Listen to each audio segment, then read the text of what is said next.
the elevation map. So I thought it was 90 kilometers towards the top. So I was about 1 kilometer away from the summit, thinking that I was 20 kilometers away from the summit, and not pleased about it at all.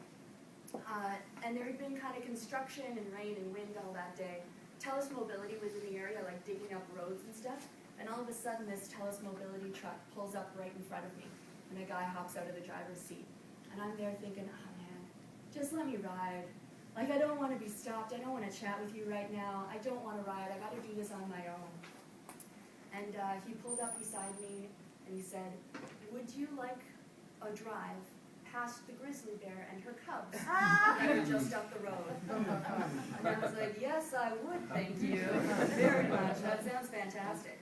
So I got a 1 kilometer drive up to the summit of Rogers Pass. Now, up until this point, I was planning on maybe not doing the whole 150 kilometers that day. I thought, that's a long ride, I just did 140 yesterday, like, if I stop early, will it really be the end of the world? This was a really tough decision for me to come to. Those of you who know me, I'm a fiercely independent person. 5 people in the audience are like, yeah,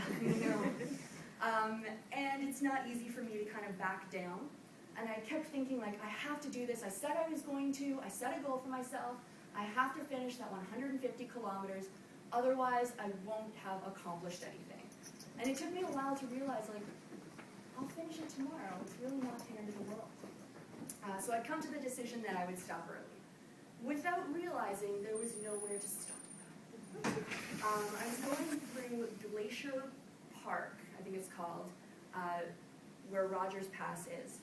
And all of the campgrounds there in early June are shut down because of the risk of avalanches. So, had I wanted to stop, I would have been camped on the side of the Trans-Canada and eaten by a bear. So I decided against that.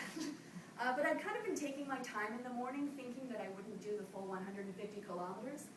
And then I suddenly realized, I gotta get going if I'm gonna make it into Golden, BC before it gets dark.